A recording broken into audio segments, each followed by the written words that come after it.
சிறகடிக்க ஆசை சீரியலில் இனி என்ன நடக்க போகுதுன்னு தான் பார்க்க போகிறோம். முத்து மேலே ரோகிணி ரொம்பவே கோபமாக இருக்காங்க.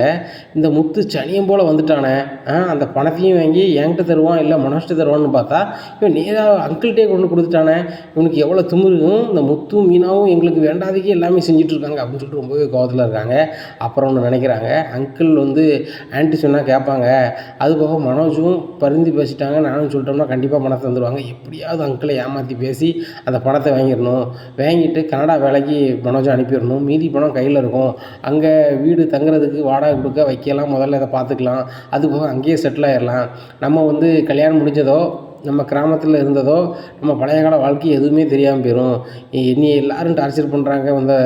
தினேஷாக இருந்தாலும் சரி தான், அந்த பேங்க்காரங்களாக இருந்தாலும் சரி தான், அந்த ஆன்ட்டியாக இருந்தாலும் சரி தான், யாருமே என் டார்ச்சர் இருக்காது. அவங்க டார்ச்சர் எனக்கு இருக்காது. நான் கண்டிப்பாக மனோஜ் கூட நான் கனடா போயிடுவேன் அப்படின்னு சொல்லி ரொம்பவே சந்தோஷமாக இருக்காங்க. உடனே அங்கிள் அப்படிங்கிறாங்க, என்னம்மா அப்படிங்கிறாங்க. அந்த பணத்தை நீங்கள் மனோஜ்கிட்ட கொடுங்க அப்படிங்கிறாங்க. என்னம்மா அப்படிங்கிறாங்க. இல்லை நீங்கள் மனோஜுக்கு தானே தொழில் பண்ண அந்த பணத்தை கொடுத்தீங்க, அது மறுபடியும் மீட்டருக்கு நம்ம மனோஜ் தானே கொண்டு வந்திருக்காரு அப்படிங்கிறாங்க. மனோஜ் கொண்டு வரலாமா, இதை முத்து தான் ஏதோ ஒரு வழியில் கொண்டு வந்திருக்கான், உனக்கு எல்லாமே தெரியும், நான் அவனை நம்பி தான் கொடுத்தேன். இந்த பணத்தை நீ ஏமாற்றி பண்ணணும்னு நினச்சா அவனும் ஏமாந்துட்டான், இதை நம்ம உண்மை அப்படிங்கிறாங்க. அங்கிள் எது எப்படியோ அவருக்கு நீங்கள் பணத்தை கொடுங்க அப்படிங்கிறாங்க.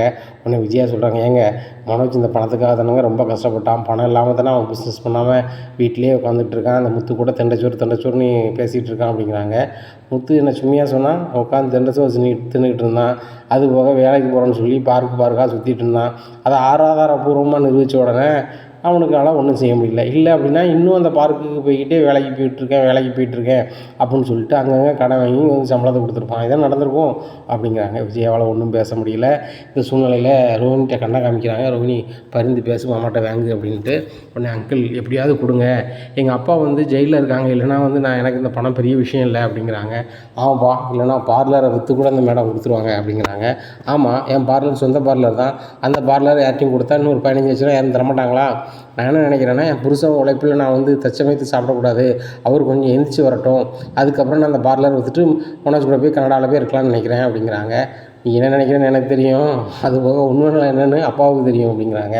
உடனே அங்கிள் இப்படி தான் முத்து மனோஜை மட்டம் தட்டி பேசிகிட்டு இருப்பார், அங்கே போலீஸ் ஸ்டேஷனில் வாங்கின பணத்தை மனோஜை கொடுத்துருந்தாருன்னா அவர் தொழில் பண்ண ஆரம்பிச்சிருப்பார். இன்றைக்கி மறுநாள் உங்ககிட்ட போராடிட்டு இருக்கோம் அப்படிங்கிறாங்க. ரோகிணி கொஞ்சம் நுப்பாட்டுமா, நான் மனோஜை நம்பி தான் அந்த பணத்தை கொடுத்தேன், என்னை ஏமாற்றி ஊரறிய என்னை அசிங்கப்பட வச்சுட்டு தான் அந்த பையன் போனான். முத்து தான் அந்த மானத்தை காப்பாற்றினான். ஏன்னா இந்த பணத்துக்கு பொறுப்பாளி முத்து தான். நான் மீனாவை கல்யாணம் முடிக்கிறதுனால தான் மனோஜுக்கு கொடுத்தேன். இப்போ முத்துக்கிட்ட தான் நான் அந்த பொறுப்பை விடுதேன். ஏன்னா அந்த பணம் முத்து தான் என்ன செய்யணும் அப்படின்னு முடிவெடுக்கணும் அப்படிங்கிறாங்க. உடனே விஜயா சொல்கிறாங்க, ஏங்க பணம் நீங்கள் உழைச்சி வாங்கின பணம் முத்து எதுக்குங்க முடிவெடுக்கணும் அப்படிங்கிறாங்க. உனக்கு நடந்த சம்பவம் எல்லாமே தெரியும், மீனா அப்பாவுக்கு என்ன ஆச்சு, நான் என்ன செஞ்சேன் அப்படின்னு எல்லாருக்குமே தெரியும். அந்த சம்பவம் நடக்கிறதுக்கு ஒரு ஈடு செய்யணும்னு சொல்லி தான் அந்த கல்யாணத்தையும் நான் முடிச்சு வச்சேன். அப்படி முடிச்சு வைக்கும்போது மீனாவை கட்டினா தான் இந்த பணம்னு நான் சொன்னேன். அதன் அடிப்படையில் தான் மனோஜும் ஒத்துக்கிட்டான். அந்த பொண்ணை நடு வீதியில் விட்டு போன மாதிரி விட்டு போனான். முத்து தான் அதுக்கு என்ன செஞ்சான், வாழ்க்கையை கொடுத்தான். அப்போ முத்து தானே இந்த பணத்துக்கு பொறுப்புதாரரு. இன்றைக்கி வரைக்கும் முத்து நான் பென்ஷன் பணம் 6 மாதம் வாங்காமல் இருந்தேன், நிறைய நாள் வீட்டு செலவு அவன் தான் பார்த்துருக்கான். இவங்க 2 பேரும் ரவியோ மனோஜோ வீட்டுக்குன்னு உழைச்சி இன்னும் கொடுக்கல, நம்ம அதை எதிர்பார்க்கவும் இல்லை. ஆனால் மனோஜ் பெரிய பையனாக இருந்தாலும் கூட உழைச்சி இந்த வீட்டுக்கு ஒன்றுமே செய்யலை. ரவி படிப்பு முடிஞ்சோன்னே வேலைக்கு நான் போகணும்னு சொல்லிட்டு போயிட்டான். ஏன்னா முத்தும் படிக்கலை, நம்ம இப்படியே இருக்கக்கூடாது, ஏதாவது உழைக்கணும் அப்படின்னு சொல்லி வண்டிக்கு போயிட்டான். இவன் நான் படிச்சிருக்கேன், நான் பிடிச்ச வேலையை தான் பார்ப்பேன், நான் என் படிப்புக்கேற்ற கிடைச்ச வேலையை தான் பார்ப்பேன் அப்படின்னு சொல்லிக்கிட்டு அலும்பு பண்ணிக்கிட்டு இந்த வீட்டிலே இருந்துட்டான். நீனும் ஓவராக செல்லம் கொடுத்துக்கிட்டு என் பிள்ளை படித்த வேலைக்கு தானே போகும், என் பிள்ளை நான் சாதாரண பிள்ளையா அப்படி பிள்ளையான்ட்டேன். 3 பிள்ளையும் ஒன்று ஒரு நாள் நீ நினச்சதும் இல்லை, அப்படி நீ மனோஜை வளர்த்ததும் இல்லை அப்படிங்கிறாங்க. ரோகிணியும் கடுப்பாகுது, விஜயாவும் கடுப்பானுக்காங்க. இந்த அங்கிள் ஏன் இப்படி பேசுகிறாங்க அப்படின்னு ரோகிணி நினைக்காங்க. விஜயா சொல்கிறாங்க, ஏங்க மற்ற கதையே தள்ளுங்க, மனோஜுக்கு பணம் இல்லாதவங்க தானங்க தொழில் பண்ணாமல் இருக்கான் அப்படிங்கிறாங்க. இதையே நீ சொல்லிகிட்டு இருக்காத விஜயா, அவங்ககிட்ட பணம் நான் கொடுத்தேன், தொழில் பண்ண தானே கொடுத்தேன், பிஸ்னஸ் ஆரம்பிக்க தானே சொன்னான், அதை தூக்கிட்டு தானே ஓடனா, நீ பார்த்தல, நீ தானே மன்னிப்பு கேட்டு கூப்பிட்டு வந்த, அந்த பணம் காணாமல் போயிடுச்சு, ஒரு பொண்ணு என்னை ஏமாற்றிட்டு போயிட்டா, அந்த பணத்தை நான் கொஞ்சம் கொஞ்சமாக கொடுத்துட்றேன்னு சொன்னான்.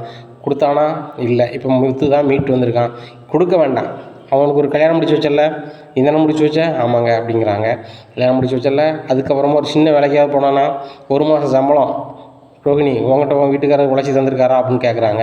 இல்லை அங்கிள் அப்படிங்கிறாங்க. பார்த்தியா, அவன் புருஷன் 1 மாதம் உழைப்பு கூட வாங்கி உனக்கு உழைச்சி தரலை. அது போக அவன் எந்த இடத்துலையும் உருப்படியாக பார்க்கல. எந்த தொழிலில் பண்ணுவான்? எந்த தொழிலையும் சின்சியர் இல்லாமல் எப்படி பண்ண முடியும்?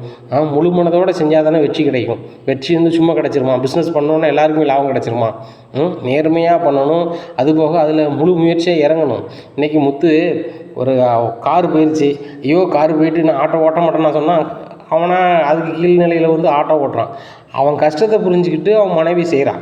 இப்போ இன்றைக்கி மனோஜ் வந்து ஏதோ ஒரு வகையில் கஷ்டப்பட்டு ஒரு வேலை செய்கிறாரு, ஒரு இக்கட்டான சூழ்நிலை வந்துட்டு அப்படின்னா அவன் முன்னாடி ரோகிணி உதவி செய்ய போகிறான். இதான் நடக்கும். புருஷன் முன்னாடிக்குள்ளே நம்ம உதவி செய்வோம். எதுவுமே செய்யாமல் நான் அப்பா பணம் தான் நான் தொழில் ஆரம்பிப்பேன், இல்லை தொழில் ஆரம்பிக்க மாட்டேன் அப்படின்னா இது நல்ல பழக்கமே இல்லை. பணம் ஒன்று கொடுக்குற மாதிரி இல்லை விஜயா, வேறு ஏதாவது பேசுங்க அப்படின்னு சொல்லிட்டு நம்மளை சொல்கிறாங்க. உடனே ஏங்க சரி அப்போ பணத்தை என்கிட்டயா கொடுங்க, நான் பீரோவில் வைக்கேன் அப்படிங்கிறாங்க. விஜயா உன்னை நம்பி 1,00,000 தந்ததுக்கே நீ என்னெல்லாம் பண்ணுன்னு எனக்கு தெரியும். மீனா இந்த பணத்தை பிடிமா, இதை பத்திரமா அப்படிங்கிறாங்க. ஏங்க நேற்று வந்தவன்கிட்ட கொடுக்கீங்க, நான் வந்து உங்களுக்கு தாலி கட்டி இத்தனை வருஷமாக அவங்க கூட இருக்கேன், எனக்கிட்ட தரமாட்டேங்களா நீ நம்பி அப்படிங்கிறாங்க.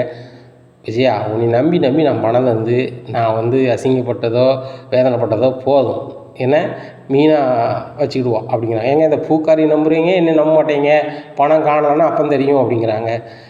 உடனே என்ன சொல்கிறாங்க, பணம் காணலைன்னா இந்த வீட்டில் யார் எடுப்பான்னு எனக்கு தெரியும், என்ன இந்த வீட்டுக்கே தெரியும், அதனால் நீ கவலைப்படாத விஜயா, பணம் மீனாட்ட தான் இருக்கும், மீனா இதை வச்சுக்கா அப்படிங்கிறாங்க.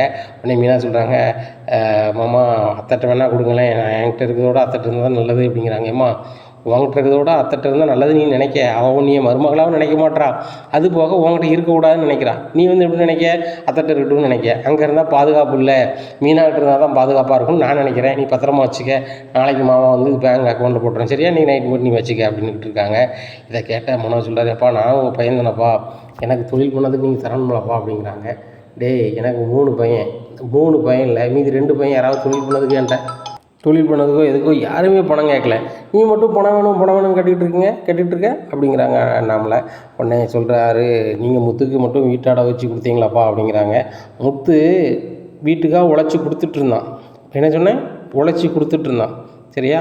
திடீர்னு அவனுக்கு ஒரு இக்கட்டான சூழ்நிலை வரும்போது நான் அப்படியே என் பையனை விட்டுற முடியாதுன்னு நான் செஞ்சேன்.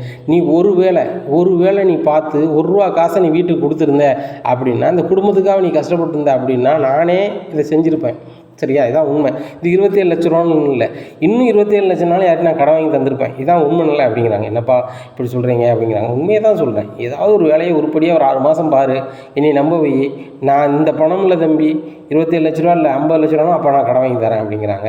எப்பா எனக்கு இது தந்தால் நான் பெரிய ஆள் ஆயிடுவோம்ப்பா அப்படிங்கிறாங்க. நீ வாயில் தான் தம்பி வடை சுட்டுட்டு இருக்க, முதல்ல வந்து ஏதாவது ஒரு தொழிலில் முழுமையாக பாரு அப்படிங்கிறாங்க. உடனே ரோகிணி சொல்கிறாங்க, அங்கிள் இவர் உங்களுக்கு பிறந்த பையன் தானே, இவனை மட்டும் ஏன் நீங்கள் வந்து வேற்றுமையாக பார்க்கிங்க அப்படிங்கிறாங்க. ஏம்மா நான் யாரையும் வேற்றுமையாக பார்க்கல, எனக்கு 3 பிள்ளைகள் தான், அப்படி பார்த்தா நான் அந்த 3 பிள்ளைகளுக்கு நான் பிரித்து கொடுத்துருக்கணும். அப்படி பார்த்தா எதுக்கு இந்த பணத்தை மேனேஜ்கிட்ட கொடுத்தோம் அப்படின்னா, மூத்த பையனாக இருக்கான், நாளைக்கு இந்த குடும்பத்தை தாங்குவான்னு பார்த்தா குடும்பத்தை நடுகதியில் விட்டுட்டு போனான் அந்த பையன். அவன்கிட்ட கேளு, உனக்கு இன்னும் விவரம் தெரிஞ்ச பொண்ணு தானே, ஒரு தகப்பனோட மானத்தை காப்பாற்ற வேண்டியது ஒரு பிள்ளையோட கடமை தானே, இனி மானப்படுத்திட்டு தானே போனான். அங்கிள் நடந்ததெல்லாம் விடுங்க, அந்த பணத்தை கொடுங்க அப்படிங்கிறாங்க. உடனே அதுக்கு வாய்ப்பு இல்லைம்மா, மீனா அந்த பணத்தை நீ பீரோவில் வைமா அப்படின்னு சொல்லி கொடுத்துட்றாங்க. விஜயாவுக்கு சரியான கடுப்பு, கெட்டின பொண்டாட்டி நான் இருக்கேன், என்கிட்ட பணத்தை தராமல் அந்த பூக்கார்ட்டை கொடுத்துருக்காங்களே அப்படின்னு சொல்லிட்டு இன்னைக்கு காலையிலே விடியுது. உடனே மனோஜ் வந்து அம்மாட்ட சொல்கிறாங்க, அம்மா எப்படியாவது அப்பாட்ட பேசி வாங்கிதாம்மா அப்படிங்கிறாங்க. டேய் பேங்க்கு போகிறதுக்கு முன்னாடி எப்படியாவது பேசி பார்க்கண்டா, அதுக்கு மேலே நான் என்னடா செய்ய முடியும், அவர் உன் மேலே ரொம்பவே கடுப்பாக இருக்கார், நீ வேலைக்கே போகல அப்படின்னு சொல்லிட்டு ரொம்ப கடுப்பாக இருக்கார், அதனால் வந்து ஒன்றும் செய்ய முடியாது அப்படின்ட்டு இருக்காங்க. உடனே மனோஜ் வந்து பேசுகிறாங்க, ரோகிணி எப்படியாவது கேளு மனோஜ் உங்கள் அப்பாட்ட அப்படிங்கிறாங்க. அப்பாட்ட நான் கேட்க முடியாது, அப்பா ரொம்ப கோபமாக இருக்காங்க, அம்மா விட்டு பேச சொல்லியிருக்கேன் அப்படிங்கிறாங்க.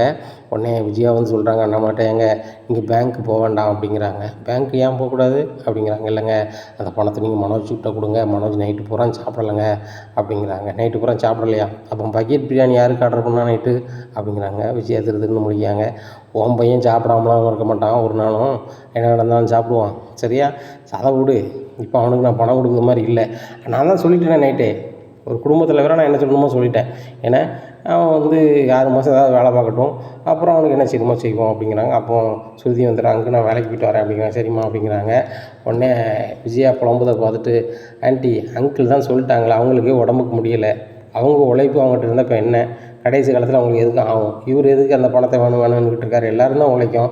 ரவி வேலைக்கு போகிறான், முத்து வேலைக்கு போகிறாங்க, மீனா வேலைக்கு போகிறாங்க, நான் வேலைக்கு போகிறேன், ரோஹிணி வேலைக்கு போகிறாங்க. அவங்கவுங்க உழைச்சி சாப்பிட வேண்டியதானே. என்ன பெற்றவங்கன்னா அவங்க சொத்தை கொடுக்கணும்னு அவசியமா?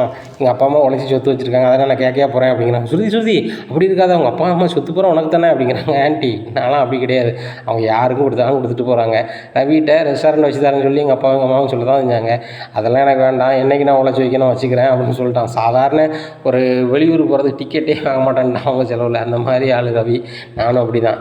அதனால் அதுக்கு வழியே இல்லை, நாங்கள் பார்த்துக்குறோம். அவங்க ரோகிணியும் புரிஞ்சுப்பாங்க. ரோகிணிக்கு நைட்டு இவ்வளோ நேரம் பேசியிருக்கோம், அவங்க புரிஞ்சுப்பாங்க அப்படிங்கிறாங்க. ரோகிணி மூணு இருக்காங்க. எப்படியாவது இந்த பணத்தை வாங்கி மனோஜிட்ட கொடுத்தா அவன் ஃபாரின் போயிடுவான், பின்னாடியே நம்மளும் போயிடலாம், இந்த ஆன்டி டார்ச்சர்லேருந்து நிப்பாட்டிக்கலான்னு பார்த்தனே அப்படின்னு சொல்லி முடிக்காங்க. உடனே அண்ணாமலை போகிறாரு மீனாட்ட. மீனா பணத்தை கொடுமா, நான் பேங்க்கு போகிறேன் அப்படிங்கிறாங்க. சரி மாமா, கூட எங்கள் வீட்டுக்காரையும் கூப்பிட்டு போங்க அப்படிங்கிறாங்க. இப்போ நானும் வரம்பா அப்படிங்கிறாங்க. உடனே விஜயா சொல்கிறாங்க, டேய் இன்னமும் உனக்கு பணம் கிடைக்காது, அந்த முத்து வந்துட்டான், முத்து வரணுன்னா கூட பேங்க் வரைக்கும் போய் எப்படியாவது கொடுங்கன்னு சொல்லி அந்த இடத்துலையே நான் வாங்கி தந்திருப்பேன். இன்னுமே நடக்காது, நீ எப்படியாவது ஒரு 6 மாதம் எங்கேயாவது வேலை பாரு, அப்பா அக்கௌண்ட்டில் போட்டால் எடுக்க மாட்டார், நீ 6 மாதம் கழித்து வாங்கிக்கலாம், அதுக்கு நான் பொறுப்பு அப்படிங்கிறாங்க. ஏம்மா எனக்கு வேலை கிடைச்சாதானம்மா போக முடியும் அப்படிங்கிறாங்க. டேய் ஏதாவது ஒரு வேலையை தேடுறா அப்படிங்கிறாங்க. சரிம்மா நான் ஏதாவது வேலையை தேடுறேன், நீ எப்படியாவது வாங்கி தந்துடுவியாம்மா அப்படிங்கிறாங்க. சரி வாங்கி தந்துடுறேன் அப்படிங்கிறாங்க. உடனே விஜயா வராங்க. அந்த ரோகிணி, நீ விரதத்தை ஒழுங்காக இரு, உங்கள் அப்பா கண்டிப்பாக வெளியே வந்துடுவார், என் பையன் சீக்கிரம் கோடீஸ்வரன் ஆயிடுவான் பாரு, வீட்டில் இருந்து போன பணம் ரிட்டன் வந்துட்டு இந்த பணமும் வாங்கினாலும் நீ விரதம் தான் முடியும் அப்படிங்கிறாங்க. உடனே அப்படியே ஆண்டி, சரி ஆண்டி நான் விரதம் இருக்கேன் அப்படின்னு சொல்லிட்டு அரை மனசாக சொல்கிறாங்க. ரூமுக்கு வராங்க. சரி எப்படியாவது இந்த பணத்தை வச்சு ஃபாரின் போயிடலாம், அவரும் வேலைக்கு போயிடுவார், நானும் தப்பிச்சிக்கலான்னு பார்த்தா இது நடக்கவே மாட்டேங்க அப்படின்னு சொல்லிட்டு ரொம்பவே கடுப்பாகி கத்துறாங்க. உடனே மனோஜ் உள்ள போகிறேன், ஏன் இருக்கும் நீ கத்துற அப்படிங்கிறாங்க. கடுப்பாக இருக்குது, அந்த முத்தும் மீனாவும் சேர்ந்து இப்படி பண்ணிட்டாங்களே அப்படின்னு சொல்லிட்டு.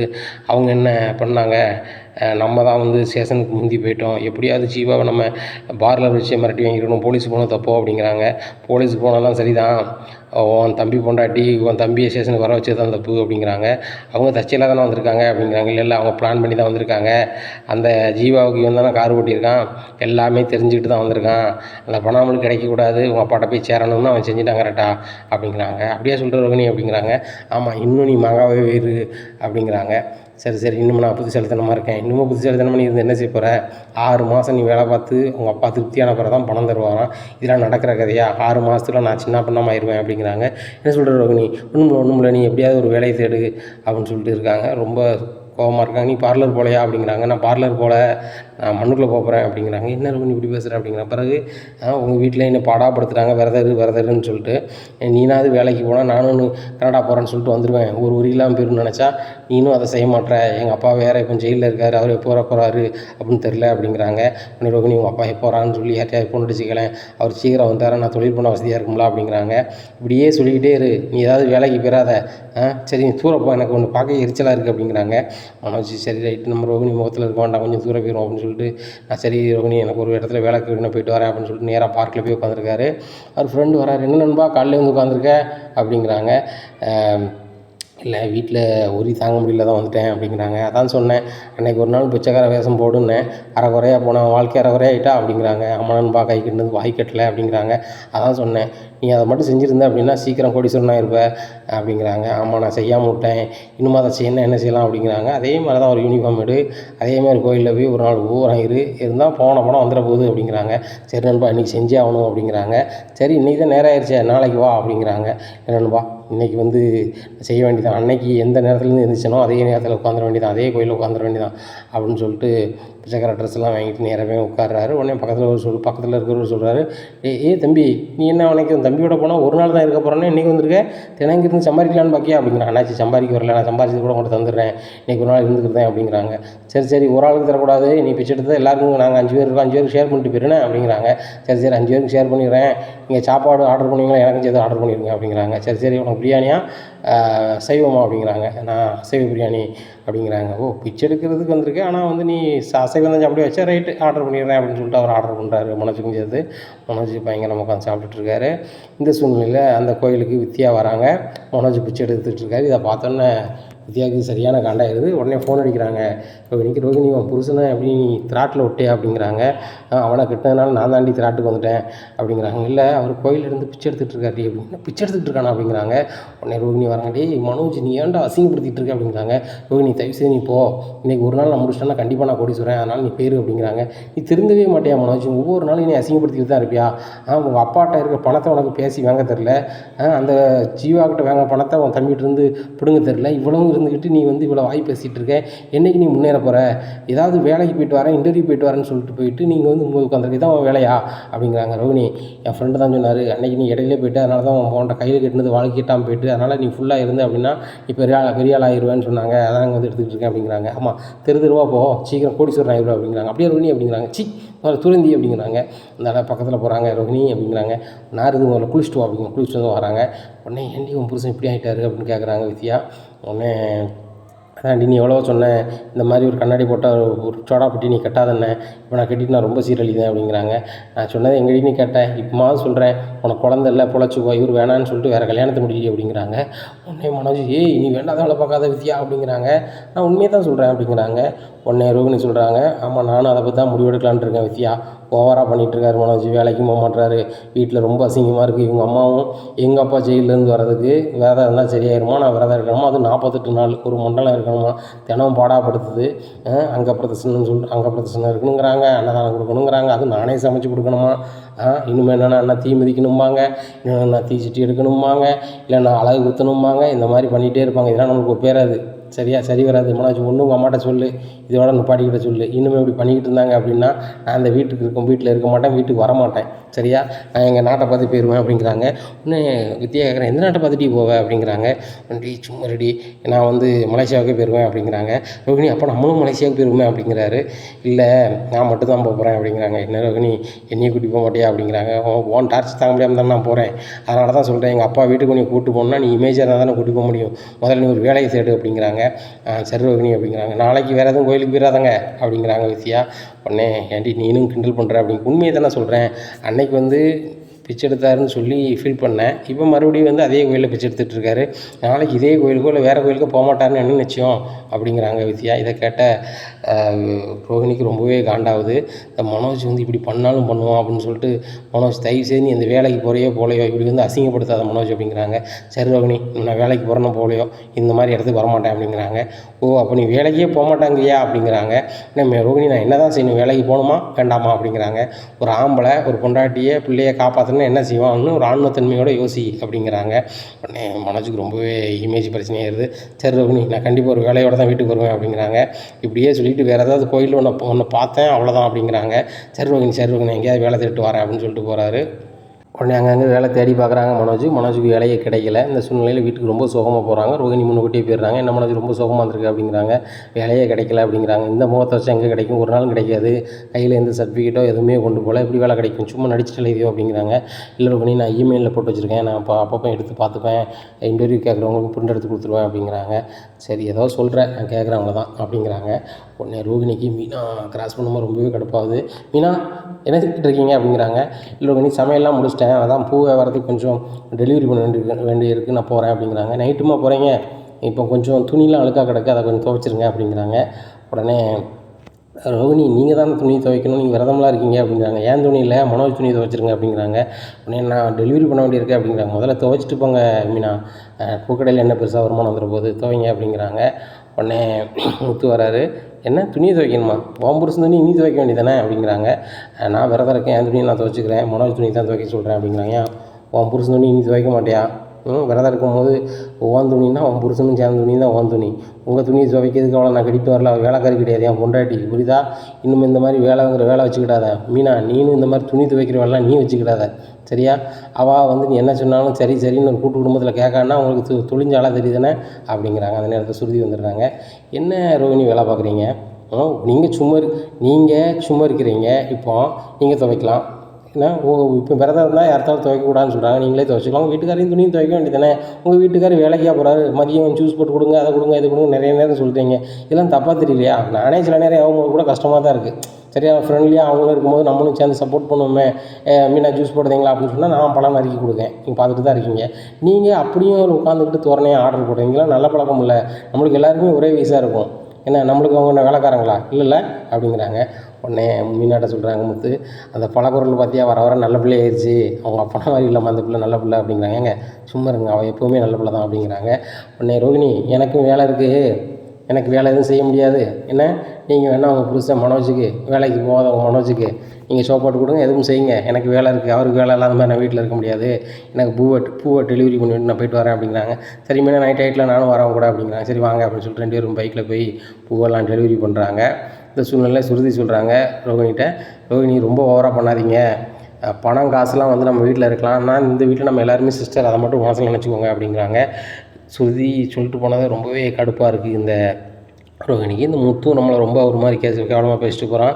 இருக்கட்டும், இந்த பணத்தை மட்டும் இந்த அங்கிள்கிட்ட எப்படியாவது நம்ம நயந்து பேசி வாங்கிடுவோம், வாங்கிட்டு இந்த நாட்டிலே இருக்கக்கூடாது, இவங்க முறையில முழிக்க போகிறோம், இவங்க முன்னாடி எப்படி நம்ம வாழ்ந்து காட்ட போகிறோம் பாரு அப்படின்னு சொல்லிட்டு ரொம்பவே அவங்களுக்குள்ளே தற்பெருமையாக நினைக்காங்க.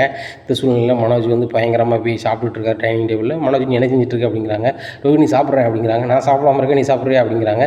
ரோகிணி நீ விரதம்லாம் இருக்க, அதான் நான் வந்து சாப்பிட்றேன் அப்படிங்கிறாங்க. உனக்கு சோறுனா போதும், வாழ்க்கையில் கொஞ்சம் கூட உனக்கு சொரணை கிடையாதா அப்படிங்கிறாங்க. உடனே எச்சி சோறை வச்சுட்டு அப்படி கை கொள்ளிடுறாங்க. உடனே விஜயா சொல்கிறாங்க, ஏன் ரோகிணி சாப்பிடும் போது நீ எழுப்புற, மனோஜ் சாப்பிட்டா இப்போ எனக்கு என்ன, நீ விரத சாப்பாடு சாப்பிட்ற, அதனால் நீ உனக்கு வந்து உப்பு இல்லாத சாப்பாடு நீ பொங்கி சாப்பிட போகிற, அவன் சாப்பிட்டு போகிறான் அப்படிங்கிறாங்க. அத்தை என்ன நடந்துட்டு இருக்கு, என்ன பேசிகிட்டு இருக்கீங்க, உங்கள் வீட்டுக்கார்ட்ட பேசி உங்கள் பையனுக்கு பணம் வாங்கி தர முடியல, நீங்கள் என்னையும் என் மனோஜையும் வேணால் நீங்கள் என்ன வேணாலும் பேசலாம் அப்படிங்கிறாங்க. விஜயாவுக்கு சரியான கடுப்பாகுது. ஆமாண்ணா இந்த மீனாவை நம்பி பணம் கொடுக்காரு, இனி நம்பி பணம் தர மாட்டாரோ அப்படின்னு சொல்லிட்டு ரொம்ப கோவமாக இருக்காங்க. அப்போ அண்ணாமலை வெளியே போயிட்டு வராங்க. ஏங்க இந்த வீட்டில் மீனாவுக்கு இருக்க மரியாதை கூட எனக்கு கிடையாதோ அப்படிங்கிறாங்க. என்ன வந்ததுன்னு பிரச்சனை சொல்லு அப்படிங்கிறாங்க. இல்லை நீங்கள் பணத்தை வாங்கின 27 லட்ச ரூபாயை நீங்கள் மீனாட்ட கொடுத்து பீரோவில் வைக்க சொல்கிறீங்களே, இனியாவை எப்படி மதிப்பா, இருக்க 2 மருமகளையும் நீ எப்படி மதிப்பாளுங்க அப்படிங்கிறாங்க. நீங்கள் இது என்ன இது போட்டியாக நடந்துகிட்ருக்கு, யாரை மதிக்காங்க மதிக்கலன்னு சொல்லிட்டு, உங்கள்கிட்ட இருந்தால் பாதுகாப்பாக இருக்காது, உன் பையன் மனோஜ் பேசினா நீ கொடுத்துருவ, அது போக நீ வந்து அவன் பெருசாக நினைப்பேன் அப்படிங்கிறதுனால தான் நான் வாங்கி கொண்டு அவட்ட கொடுத்தேன், வேறு என்ன அப்படிங்கிறாங்க. இப்போ அவட்ட இல்லை, இப்போ பேங்கில் கொண்டு போட்டாச்சு, இப்போ என் அக்கௌண்ட்டில் இருக்குது, சரி அதை இப்போ எடுக்கிற மாதிரியும் இல்லை, என் 3 பிள்ளைகள் நாளைக்கு எந்த பிள்ளை கஷ்டப்படுதோ அந்த பிள்ளை கொடுக்குற மாதிரி தான் நான் மனநிலையில் இருப்பேன் அப்படிங்கிறாங்க. இன்றைக்கே உங்கள் பிள்ளை வந்து கஷ்டப்பட்டுக்கிட்டு இருக்கான் அப்படிங்கிறாங்க. அவன் கஷ்டப்பட்டுட்டு போனான் உன்னையும் என்னையும் சபையில், அதை நீ வந்து புரிஞ்சுக்கிட்டு பேசணும். ஏன்னா அவங்ககிட்ட தொழில் பண்ணுதாங்கன்னா என்ன தொழில் உன் பையன் பண்ண போகிறான், அது உன்னால் சொல்ல முடியுமா அப்படிங்கிறாங்க. விஜயா பேங்க முடிக்காங்க. எனக்கு எப்படிங்க தெரியும், அவனுக்கு தானங்க தெரியும் அப்படிங்கிறாங்க. அவனுக்கும் தெரியாது, யாருக்கும் தெரியாது. இந்த பணத்தை காலி பண்ணிட்டு வந்து தொழில் வந்து சரியாக இல்லை வரலாமா, இதான் நடக்கும். ஏன்னா அவன் உழைப்பாளி இல்லை, ஒரு இறங்கி வேலை செய்கிறவன் இல்லை அப்படிங்கிறாங்க. இதை கேட்ட இவங்களுக்கு ரோகிணிக்கு ரொம்பவே கடுப்பாகி ரூமில் போய் இருந்துடுறாங்க. மனோஜ் இதெல்லாம் கேட்டு ரூமுக்கு போகிறாரு. மனோஜ் நீ என்ன உங்கள் அப்பா பேசி பார்த்துட்டு இருக்க அப்படிங்கிறாங்க. அப்பா ஏதாவது பேசிகிட்டு இருக்காரு அப்படிங்கிறாங்க. உடனே நீ இப்படி தான், நீனும் சரிப்பட்டு வர மாட்டேன், உன்னை கட்டினதுக்கு நான் தான் எங்கேயாவது போகணும் அப்படிங்கிறாங்க. ரோகிணி அப்படி எங்கேயும் போயிடாத, உன்னை அன்றைக்கி மாதிரி தேடி அலைய முடியாது, அன்றைக்காவது முத்து கார் எடுத்து வந்தான், இன்னுமெல்லாம் வரமாட்டான் அப்படிங்கிறாங்க. நீ காமெடி பண்ணிகிட்டு இருக்க, காமெடி அப்படின்னு சொல்லி தலைவாணி போட்டு அடிக்காங்க. உடனே விஜயா வராங்க. என்ன ரோகிணி ஒரே இடவா என் பையனை பாடாப்படுத்திட்டு இருக்க, உங்கள் அப்பா சொத்துலாம் வந்து சிங்கப்பூரில் தானே இருக்குது, இல்லை மலேசியாவில் இருக்கா, மலேசியாவில் தானே இருக்குது, நீ அதெல்லாம் சொன்னேன், மலேசியா இருக்க சொத்தை விற்று மனசை தொழில் பண்ண சொல்லு அப்படிங்கிறாங்க. இதை கேட்ட ரோகிணிக்கு ரொம்ப இதாக இருக்குது. எப்படி ஆண்டி முடியும், எங்கள் அப்பா பேரில் தானே எல்லாம் இருக்குது அப்படிங்கிறாங்க. எல்லா சொத்துமே உங்கள் அப்பா பேரில் தான் இருக்கா, உங்கள் அப்பா பேரில் இருக்குதுன்னு சொல்லினா நீ தான் உங்கள் மகான்னு தெரியும்ல, நீ போ மலேசியாவுக்கு போ, அங்கே போய் யார்ட்டையும் அடமானம் வச்சு மனோஜுக்கு பணத்தை வாங்கி கொடு அப்படிங்கிறாங்க. உடனே ஆண்டி அவங்க கையெழுத்து போட்டால் தான் தருவாங்க, இந்தியா மாதிரி அப்படி உடனே தந்துட மாட்டாங்க அப்படிங்கிறாங்க. அப்படியா, அப்படி வேணா அப்படியாவதா, சரி உங்கள் அப்பா எப்போ தான் வருவாருன்னு கேட்கலையா அப்படிங்கிறாங்க. அங்கிளுக்கு ஃபோன் பண்ணால் சுவிட்ச் ஆஃப்னு வருது அப்படிங்கிறாங்க. இப்படியே சொல்லிகிட்டு இருக்கே ரோகிணி அப்படிங்கிறாங்க. நான் என்ன செய்ய ஆண்டி, ஃபோன் பண்ணுறேன், அவன் அங்கிளுக்கு போக மாட்டேங்குது, நான் என்ன செய்வேன் அப்படிங்கிறாங்க. ஆமாம் சின்ன பிள்ளைக்கு சொன்ன மாதிரியே சொல்லிக்கிட்டு அப்படிங்கிறாங்க. உடனே ரொம்பவே கோபமாக உட்காந்துக்கிட்டு இருக்காங்க ரோகிணி. இந்த சூழ்நிலையில் சுருதி வராங்க. ஹெட்ஃபோன் தான் கொஞ்சம் தாங்களேன் ரோகிணி அப்படிங்கிறாங்க. ஹெட்ஃபோனாக என்ன பிடிங்க அப்படிங்கிறாங்க. என்ன ரோகிணி தூக்கி போடுறீங்க அப்படிங்கிறாங்க. இல்லை தெரியாமல் வந்துருச்சு அப்படிங்கிறாங்க. ரோகிணி வந்து கடுப்பு என்ன அப்படின்னா, மீனாவுக்கே சப்போர்ட் பண்ணி பேசிகிட்டு இருக்காங்களா இந்த சுருதியும் வந்து நம்மளை விட அவ்வளோதான் பிடிச்சிருக்கு, எப்படி இவங்க நட்பை உடைக்கணும்னு தெரியல, இந்த வீட்டில் எப்படி நயந்து பேசி பணம் வாங்கணும்னு தெரியல, இந்த சுருதிகிட்ட கேட்டு பணம் பேசாமல் வாங்கிறோமா அப்படின்னு சொல்லிட்டு சுருதி நான் அவங்கள்ட்ட கொஞ்சம் பேசணும் அப்படின்னு சொல்லி சுருதி ரூம் போகிறாங்க. உடனே ரவி நான் கொஞ்சம் வெளியே போகிறேன் மன்னி அப்படின்னு சொல்லிட்டு வெளில போகிறாரு. என்ன ரோகிணி சொல்லுங்கள் அப்படிங்கிறாங்க. இல்லை மனோஜ் வெளில போகிறதுக்கு உங்கள் அப்பாட்டையாவது ஒரு 14 லட்ச ரூபா வாங்கி தாங்களேன் அப்படிங்கிறாங்க. உடனே சுருதி சொல்கிறாங்க, இப்போ நாங்கள் கார் வந்து பணம் வச்சுருக்கோம், அதையுமே நான் ரவியை கலந்துக்கிட்டு தான் செய்வேன். ஏன்னா நாங்கள் நடையர்னு கார் வாங்கணும்னு நினைக்கிறோம். அதுபோக எங்கள் அப்பாட்டெல்லாம் நான் பணம் வாங்குற மாதிரி இதே இல்லை. நான் உழைக்கிறேன், மாதம் எனக்கு 1,00,000 ரூபா சம்பளம், கிட்டத்தட்ட எனக்கு ஒரு 16,00,000 ரூபா அக்கௌண்ட்டில் வச்சுருக்கேன். இல்லைங்களே, இந்த 16,00,000 ரூபாயும் கட்டி 20,00,000 ரூபாய்க்கு ஒரு கார் எடுக்க போகிறோம் லோனில். ரவி ஒரு 3,00,000 ரூபா வச்சுருக்கிறான். சரிங்களா, இப்படி தான் எடுக்கலான்னு ஒரு ஐடியாவில் இருக்கும். ஆனால் வந்து ரவியை கேட்காம இதை செய்ய முடியாது. நான் ரவி வேணால் கூப்பிட்றேன், ரவி ஓகேனா தந்துடுறேன், கார் கூட பின்னாடி எடுத்துக்கிறோம் அப்படிங்கிறாங்க. இல்லை ரவிக்கு தெரிய வேண்டாம் அப்படிங்கிறாங்க. ரவிக்கு தெரியாமல் நான் எதுவுமே செய்ய மாட்டேன். சரிங்களா, எங்கள் வீட்லேயும் எதனாலும் செய்கிறேன்னு சொன்னாங்க. ஆனால் ரவிட்டு நான் சொல்லி தான் செய்வேன். என் ஹஸ்பண்டை மீறி நான் ஒன்றும் செய்ய முடியாது என்ன அப்படிங்கிறாங்க. ரொம்பவே ஏமாற்றமாயிருது ரோகிணிக்கு. இந்த சுருதி கூட நம்மளுக்கு சப்போர்ட் பண்ண மாட்டாளே அப்படின்னு சொல்லிட்டு வெளில வராங்க. வெளில வந்தோடனே அப்போ தான் யோசிக்காங்க, இந்த சுருதி பிள்ளை நகையை அங்கங்கே தானே போட்டு வச்சுருப்பேன், நம்ம நகையை எடுத்தால் தான் முடியுமோ அப்படின்னு நினைக்காங்க. இன்னொரு யோசனை நினைக்காங்க, இந்த அங்கிள்கிட்ட வந்து யாரையாவது சொல்லி வாங்கிடுவோமா எப்படின்னு சொல்லிட்டு அப்படி ஒரு முடிக்காங்க. இல்லைன்னா நம்ம அப்பா வந்து மலேசியாவில் இருக்காங்க, அவரை பார்க்க போகணும், அவரை பார்க்க போய் ஜாமீன் எடுத்துட்டோம்னா வெளியே வந்துடுவார், அப்படி நம்ம பணத்தை வாங்கிடலாமான்னு பார்க்காங்க. இப்படி பல மாதிரி யோசிக்காங்க. யோசிச்சோன்னே தான் அவங்களுக்கு ஐடியா வருது. சரி ரைட், அவர் ஜெயிலில் இருக்கார், இந்த சூழ்நிலை அங்கே உடனே யாரும் பைசா புரட்ட முடியல, சொந்த உறவினர் தான் வந்து ஜாமீன் எடுக்கணுங்கிறாங்க. அங்கே போகிறதுக்கு எனக்கு வந்து எப்படினாலும் ஒரு 25,00,000 ரூபா ஆகும். அங்கே போய் எங்கள் அப்பாவை ஜாமீன் எடுத்துருவேன் அப்படின்னு சொன்னால் ஆன்ட்டியும் பறிஞ்சு பேசுவாங்க. அவர் வெளியே வந்தால் தான் பல கோடி ரூபா சொத்து நம்மளுக்கு கிடைக்குமே அப்படின்னு சொல்லுவாங்க. நம்ம அந்த பணத்தை வாங்கிடலாம். அந்த பணத்தை வாங்கிட்டு செல்ஃபோன்லாம் ஆஃப் பண்ணிவிட்டு மனோஜுக்கு மட்டும் ஒரு நம்பரை கூப்பிட்டு ஒரு இடத்துக்கு கூப்பிட்டு பணத்தை கட்டி கனடா போயிடலாம் அப்படின்னு நினைக்காங்க. உடனே மனோஜ் அந்த ஐடியாவை சொல்கிறாங்க. மனோஜ், எங்கள் அப்பா ஜெயிலில் இருக்கார், விசாரித்து பார்த்துட்டேன், எங்கள் அப்பாவை 1 வருஷத்துக்கு வெளியே விட மாட்டாங்கன்னு சொல்கிறாங்க அப்படிங்கிறாங்க. என்ன 1 வருஷத்துக்கு வெளியே விட மாட்டாங்களா அப்படிங்கிறாங்க. ஆமாம், 1 வருஷத்துக்கு வெளியே விட மாட்டாங்களாம். ஆனால் நம்ம இன்னொரு ஐடியா பண்ணோம், உங்கள் அப்பாட்ட அந்த பணத்தை வாங்கிடலாம் அப்படிங்கிறாங்க. எப்படி வாங்க போகிறீங்க அப்படிங்கிறாங்க. ஒன்றும் இல்லை, எங்கள் அப்பாவுக்கு வந்து ஜாமீன் எடுக்கணும், ஜாமீன் ரெடி ஆகிடுச்சு, அதுக்கு ரொக்க ஜாமீன் கட்ட சொல்கிறாங்க, அதுக்கு பணம் வேணும், எப்படினாலும் 25,00,000 ரூபா ஆகும் அப்படின்னு நான் சொல்லியிருக்கேன். சரியா, ஆன்ட்டிகிட்ட சொல்லியிருக்கேன். ஆன்ட்டி ஒரு மாதிரி குழம்பிகிட்டு இருப்பாங்க. சரியா, குழம்பிட்டு இருப்பாங்க. நான் இதையே நான் அங்கிள்கிட்டையே நான் அப்ளை பண்ணும்போது ஓஹோ இவ்வளோ செலவாகுது, அப்போ கொடுத்துருவோம் அப்படின்னு நினைப்பாங்க. உங்கள் அம்மா எப்படியாவது நம்மளுக்கு சொத்து வந்துடும், உனக்கு சொத்து வந்துடும் அப்படின்னு சொல்லிட்டு அவங்க சரிம்பாங்க. எங்கள் அப்பா வேறு 1 வருஷம் ஆகுதுன்னு நம்ம 2 பேர் தான் தெரியும். நம்ம சீக்கிரம் எடுத்துடலாம்னு சொல்லிட்டு இந்த பணத்தை 27,00,000 ரூபாயை வாங்கிட்டோம் அப்படின்னா நீ கனடாவுக்கும் போயிடலாம், அங்கேயும் நம்ம ஒரு வீடு எடுத்து தங்கிடலாம், அங்கேயே நம்ம செட்டில் ஆகிடலாம் அப்படிங்கிறாங்க. Rohini, super idea. அவங்க அப்பாவுக்கு வந்து நம்ம ரொக்க ஜாமீன் கட்டணும் அப்படின்னு சொல்லிட்டு பணம் கேட்டால் அப்பா கண்டிப்பாக தந்துடுவாங்க. சம்மந்தாரர் உள்ளே இருக்கிறதோட இந்த பணம் போனால் போட்டுன்னு நினைக்கக்கூடிய ஆள் எங்கள் அப்பா. அதுபோக எங்கள் அம்மா பணம் வருதுன்னா எங்கள் அம்மா எதனாலும் செய்யும், எங்கள் அம்மா பற்றி எனக்கு தெரியும் அப்படிங்கிறாங்க. உடனே நேராக ஹாலுக்கு போகிறாங்க, எல்லாரையுமே கூப்பிட்றாங்க. உடனே முத்து கேட்குறா நம்மள்கிட்ட, என்னப்பா எல்லாரையும் கூப்பிட்றீங்களா என்னப்பா அப்படிங்கிறாங்க. இல்லை ரோகிணி தான் எல்லாம் பேசணும்னு சொல்லிச்சு, என்னன்னு தெரியல அப்படிங்கிறாங்க. அங்கிள், எங்கள் அப்பாவுக்கு ஜாமீன் கிடைச்சிருமான்னு சீக்கிரம் அப்படிங்கிறாங்க. இதை கேட்ட விஜயாவுக்கு ரொம்ப சந்தோஷம். அப்படியாம்மா அப்படிங்கிறாங்க. ஆமாம் அங்கிள், அவருக்கு பல கோடி ரூபாய் சொத்து இருக்குது, ஆனால் உள்ளே இருக்கிறதுனால அவருக்கு எழுத்து போட்டால் தான் நடக்குங்கிறதுனால ஒன்றுமே முடியல, ஆனால் நான் வந்து அங்கே போகணும் அப்படிங்கிறாங்க. அப்படியாம்மா நீ எப்போ கிளம்புறம்மா அப்படின்னு சொல்லிட்டு கேட்குறாரு. நம்மளை போகிறதுல ஒன்றும் பிரச்சனை இல்லை அங்கிள், அங்கே வந்துட்டு வெளியே வரணும்னா ரொக்க ஜாமீன் கட்டணும், ஒரு ஆளை வந்து 25,00,000 ரூபா ஏமாற்றிட்டதாக எங்கள் அப்பாவை கம்ப்ளைண்ட் கொடுத்துருக்காங்க. எங்கள் அப்பாவுக்கு பல கோடி ரூபாய் சொத்து இருக்குது, ஆனால் சொத்து எல்லாமே எங்கள் அப்பா பேரில் இருக்குது, எங்கள் அப்பா கையெழுத்து போட்டால் தான் எல்லாமே நடக்கும், பேங்க்லேயே கோடிக்கணக்கில் பணம் இருக்குது, எங்கள் அப்பா கையெழுத்து போட்டால் தான் அது வரும் அப்படி இப்படின்னு சொல்லி பயங்கர பில்டப் பண்ணுறாங்க. அப்படியாம்மா அப்படிங்கிறாங்க. ஆமாம் அங்கிள், 25,00,000 ரூபா ஆகும், அந்த 25,00,000 ரூபா தந்தீங்க அப்படின்னா நான் ரொக்க ஜாமீன் எடுத்து எங்கள் அப்பாவை எடுத்துருவோம், நானும் மனோஜும் போய்ட்டு வந்துடுறோம் அப்படிங்கிறாங்க. இவங்க பிளான் வந்து 25,00,000 ரூபாயோட இந்த வீட்டிலேருந்து எஸ் ஆகிட்டு நேராக கனடா வேலைக்கு மனோஜ் போயிடுவோம், நம்ம அங்கேயே போய் செட்டில் ஆகிடுவோம் அப்படின்னு நினைக்காங்க. உடனே ரோகிணி சொல்கிறாங்க. ரோகிணி சொன்னதை கேட்டுக்கிட்டு விஷயம் சொல்கிறாங்க. ஏங்க ரோகிணி தான் சொல்கிறாங்க, பல கோடி ரூபா சொத்து நம்மளுக்கு வரப்போகுது, 25,00,000 ரூபா தானாங்க, போனால் போயிட்டு போட்டுங்க அப்படிங்கிறாங்க.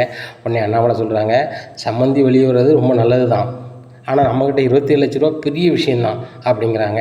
உடனே முத்து சொல்கிறாங்க, ஏப்பா உண்மையிலே மலேசியாவில் அப்பா இருக்காரா அப்படிங்கிறதே ஒரு ஆச்சரியக்குறி, இதில் 27,00,000 ரூபா கட்டினா அப்பா வெளியே வந்துடுவார் அப்படிங்கிறது இன்னொரு ஆச்சரியக்குறி, இதெல்லாம் தெரிஞ்சுக்கிட்டு கொடுங்கப்பா, என்ன இவங்க சொல்கிறாங்க அப்படின்னு சொல்லிட்டு இது பண்ண வேண்டாம் அப்படிங்கிறாங்க.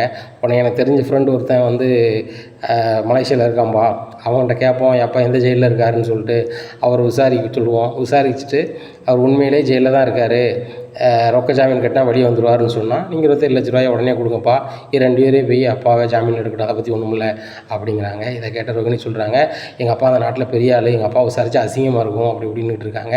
ஏங்க இவன் தான் படிக்கல, இவன் ஏதாவது சொல்லிகிட்டு இருக்கா, நீங்கள் கேட்டுட்ருக்கீங்க அப்படிங்கிறாங்க. விஜயா அவன் கரெக்டாக தான் சொல்கிறான், ரோகிணி இங்கே இருக்கா, ஏன்னா அங்கே வேலை பார்க்குற பையனுக்கு ஃபோன் அடித்தோம்னா அவன் எந்த ஜெயிலில் இருக்கார், நல்லா இருக்காரா நல்லா இல்லையா, என்ன நிலைமையில் இருக்காருன்னு பார்த்துட்டு சொல்லிடுவாங்க. ரொக்க ஜாமீன் கட்டினாலும் நம்ம ரெடி பண்ணிடலாம், ஒன்றும் பிரச்சனை இல்லை. இது ரோகிணி போகிறதுக்கு முன்னாடி அப்பா வெளியே வந்தால் நல்லது தானே அப்படிங்கிறாங்க.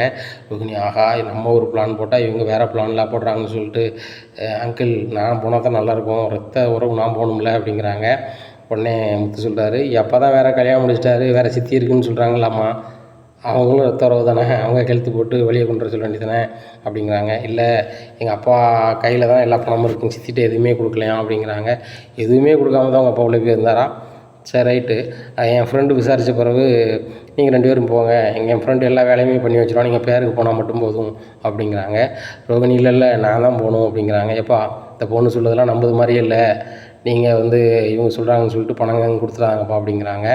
உடனே ரோகிணிக்கு ரொம்பவே அசிங்கமாகுது. இந்த முத்து எது நடந்தாலும் என்ன பிளான் போட்டாலும் கெடுத்துக்கிட்டே இருக்கானே அப்படின்னு சொல்லிட்டு உடனே மனசு சொல்கிறாரு, டேய் மலேசியா எங்கே இருக்குன்னா தெரியுமாடா அப்படிங்கிறாங்க. அண்ணாச்சி எனக்கு எங்கே இருக்குன்னு தெரியாது, அப்படி ஒரு நாடு இருக்குன்னு தெரியும், உனக்கு தெரியுமா அப்படிங்கிறாங்க. எனக்கு தெரியும், நான் எவ்வளோ படிச்சிருக்கேன்னு தெரியுமா அப்படிங்கிறாங்க. இதையே சொல்லிக்கிட்டு ஒரு நாளும் இதை சொல்லாமல் நீ இருக்க போகிறதும் இல்லை, வேலை கிடைக்க போகிறதும் இல்லை, நீ மலேசியாவுக்கு போகிறதும் இல்லை, உன் மாமனார் சொத்து உனக்கு வர போகிறதும் இல்லை அப்படிங்கிறாங்க. உனக்கு திருன்னு முடிக்கிறேன். ஏங்க முத்து எதுக்கு எடுத்தாலும் தடங்களை பேசிக்கிட்டு இருக்கான், நீங்கள் என்னங்க பார்த்துட்ருக்கீங்க அப்படிங்கிறாங்க. அவன் உள்ளது தான் சொல்கிறான், இவன் இப்படியே பேசிகிட்டு இருக்க வேண்டியதான். ஏன்னா அவங்க மாமாவை வெளியெடுக்கணும்னு இவன் என்ன முயற்சி எடுத்தான். இப்போ முத்து சின்ன மருமகன் தான், அவனே என்ன சொல்லுதான் என் ஃப்ரெண்டு அங்கே இருக்கார், ஜெயிலில் போய் பார்க்கணுன்னு பார்த்துட்டு என்ன நிலமையில் இருக்காரு பார்த்துட்டு சொல்லுதாங்க. அது போக அங்கே ஜாமீன் எடுக்கிறது ஹெல்ப் பண்ணுறாங்க. இந்த அளவுக்கு அவனே செய்ய நினைக்கும் போது இந்த மனோஜ் என்ன முயற்சி எடுத்தான், என் மாமா வெளியெடுக்க அப்படிங்கிறாங்க. மனோஜ் சொல்கிறது எப்போ என்கிட்ட என்ன வேலை இருக்குது அப்படிங்கிறாங்க. வேலை இல்லை தம்பி, உங்களை படித்தவங்க நிறைய பேர் வெளியே இருப்பாங்க, இல்லை விசாரிக்கலாம், என்னத்தையாவது செய்யலாம்ல, அவங்க அப்பாவுக்கு எந்த ஊர், என்ன எந்த ஜெயிலில் இருக்கார், எல்லாமே அவங்ககிட்ட கேளு அப்படிங்கிறாங்க. உடனே ரோகிணி திருதுன்னு முழிக்காங்க. இல்லை ஆண்டி, இல்லை அங்கிள் எனக்கு தெரியலை, எங்கள் மாமாவுக்கு தான் தெரியும் அப்படிங்கிறாங்க. உடனே விஜயா சொல்கிறாங்க, ஏம்மா உன் மாமா நம்பர் தான் சுவிட்ச் ஆஃப்னு இருக்குன்னு சொன்னியாம்மா அப்படிங்கிறாங்க. உடனே முத்து சொல்கிறாரு, என் மாமா நம்பரே சுவிட்ச் ஆஃப்னு இருக்கான், அவர் எந்த ஜெயிலில் இருக்காருன்னு தெரியாதான், எந்த ஊரில் இருக்காங்கன்னா தெரியுமான்னு கேளுங்கப்பா அப்படிங்கிறாங்க. உங்கள் அப்பா எந்த ஊரில் இருக்காங்க அப்படிங்கிறாங்க. மலேசியா தலைநகரில் இருக்காங்க, அதுக்கு என்ன பேருன்னு கேளுங்க அப்படிங்கிறாங்க. வாயிலருக்கு வரமாட்டுக்கு அப்படிங்கிறாங்க. உடனே முத்து சொல்கிறாரு, வாயிலருக்கு வரமாட்டுக்கா, இல்லை இந்த பேரே தெரிய மாட்டுக்கா அப்படிங்கிறாரு. உடனே மீனாவும் ஸ்ருதியும் சிரிக்கிறாங்க. ஸ்ருதியை பார்த்துட்டு கூட கொஞ்சம் கடுப்பு வராங்க. மீனா சீலாம் சிரிக்கிற அளவுக்கு ஆயிடுச்சு அப்படின்னு நினைக்காங்க. இந்த சூழ்நிலை விஜயா சொல்கிறாங்க, ஏங்க அவளுக்கு மலேசியாவில் பிறந்தவா, அவளுக்கு மலேசியா பற்றி தெரியாதாங்க, எல்லாம் தெரியும், இந்த முத்து ஒன்றுனா 2 கிடப்பான், நீங்கள் பேசாமல் அந்த 27 லட்ச ரூபாய் மனசிட்ட கொடுங்க, என் மாமனாரை ஜெயிலேருந்து கொண்டு வரட்டும் அப்படிங்கிறாங்க. ஆமாம் ஜெயில் சாவியே மனசிட்டு தானே இருக்குப்பா, திறந்து கூப்பிட்டு வந்துடுவான் அப்படிங்கிறாங்க. ஏங்க இவன் என்னங்க எப்படியே பேசிகிட்டு இருக்கான் அப்படிங்கிறாங்க. அவன் கரெக்டாக தான் பேசுகிறான், நேரத்துக்கு ஏற்றவங்க கரெக்டாக தான் பேசுகிறான். அங்கே ஜாமீன் கிடச்சா தான் அவர் வெளியே வருவார், அங்கே லோக்கலில் யார் இருக்காங்களோ அங்கே என்ன நிலைமைன்னு பார்த்து சொன்னால் தான் நம்ம அடுத்தாப்புல என்ன செய்ய முடியும். இவங்க டைரெக்டாக இங்கேருந்து போகிறதுக்கே கொஞ்சம் நேரம் ஆகும், அதுபோக அங்கே வேலை செஞ்சு தான் அவர் வெளியே கொண்டு வர முடியும். ரொக்க ஜாமீன் வேறு கட்டணும்னு சொல்லி ரோகிணி சொல்லிக்கிட்டு இருக்காங்க. அது எவ்வளோ அமௌண்ட்டு என்ன அமௌண்ட்டுன்னு சொல்லி நம்மளுக்கு ரெகுலர் இதாக தெரியணும். முன்ன பண்ண வந்துச்சுன்னா என்ன செய்ய முடியும். அதனால் முத்து ஃப்ரெண்டு அங்கே விசாரித்து அவர் எந்த ஜெயிலில் இருக்கார், எவ்வளோ அமௌண்ட் வரும்னு சொல்லி விசாரித்து இது பண்ணட்டும். முன்ன பண்ண வந்தால் கூட நம்ம ரெடி பண்ணி கொடுப்போம் அப்படிங்கிறாங்க. உடனே விஜய் ஆமாங்க முன்ன பண்ண வந்தால் கூட நம்ம கடை வாங்கியோ நம்ம வீட்டை அடமான பத்திரம் வச்சு கூட கொடுக்கலாம், ஒன்றும் பிரச்சனை கிடையாது, அவர் வெளியே வந்தால் போதும், எங்கள் மனோஜ் பெரிய கோடீஸ்வரனாக ஆயிடுவான் அப்படி இப்படின்னு இருக்காங்க. எங்கள் மனோஜுக்கு பயங்கர சந்தோஷம். ஆமாம்மா இப்படி செஞ்சாலும் நல்லது தான், முத்து ஃப்ரெண்டு அங்கே இருக்கிறதுனால அப்படியே செய்வோம் அப்படிங்கிறாங்க. உடனே ரோகிணி மனோஜ் காலை மிதிக்காங்க. உடனே இதை முத்து பார்த்துட்டாரு, ஏன் மனோஜ் காலை மிதிச்சு அதை சொல்லக்கூடாது தடுக்கிற அப்படிங்கிறாங்க. உடனே நான் எங்கள் மிச்சம் தெரியாமல் போட்டு அப்படிங்கிறாங்க. ரோகிணி நீங்கள் வாயிலேருந்து வர்றது பூராமே பொய்யா இருக்குது அப்படிங்கிறாங்க. நான் என்ன பொய் சொன்னேன் அப்படிங்கிறாங்க. என்ன பொய் சொல்லலை, பார்லர் உங்கள் சொந்த பார்லர் கிடையாது, இன்னைக்கு வரைக்கும் சொந்த பார்லர்னு சொல்லிட்டு நீங்கள் சீன் போடலையா அப்படிங்கிறாங்க. உடனே விஜயா சொன்னாங்க, என்னடா சொல்லிகிட்டு இருக்க, பார்லர் பேரை தான் மாற்றிருக்கா அப்படிங்கிறாங்க. அம்மா பேரை மட்டும் மாற்றலை, ஓனரே மாற்றியாச்சு, அந்த ஓனரே வேறு ஓனர் எனக்கு அது தெரியும் அப்படிங்கிறாங்க. உடனே இல்லை ஓனர்லாம் மாற்றலை, கடை என் பேரில் தான் இருக்குது அப்படிங்கிறாங்க. ரோகிணி இந்த பொய் ரொம்ப நாளாக சொல்லிகிட்டு இருக்காதாங்க அப்படின்ட்டு இருக்காங்க முத்து. உடனே அண்ணாமலை சொல்கிறாங்க, முத்து சும்மாரு அப்படிங்கிறாங்கப்பா, உங்களுக்கு தெரியுமா தெரியாதா இந்த பார்லர் யார் பேரில் இருக்குது, உண்மையை சொல்லுங்கள் அப்படிங்கிறாங்க. உடனே இந்த பார்லர் விஜயா ரோகிணி பேரில் இல்லை, ரோகிணி வேலை தான் பார்க்கா, அந்த பார்லர் இந்த பேரில் இருக்குன்னு சொல்லிட்டு ஒரு லேடி பேரை சொல்லிடுறாங்க. இதை கேட்ட விஜயா ரொம்பவே ஷாக்காகிடுறாங்க. என்னங்க சொல்கிறீங்க, என் பேரில் இல்லாமல் போச்சு, அதை இவகிட்டையும் இவளும் ஓனரா இல்லையா, வேலை தான் பார்க்கலாம் அப்படிங்கிறாங்க. ஆமாம் அப்படிங்கிறாங்க. சரி ரைட் சரி, நான் இன்னுமெல்லாம் இவட்ட எதுவும் பேச முடியாது போலையே அப்படின்னு சொல்லிட்டு ஒரு மாதிரி பார்க்காங்க.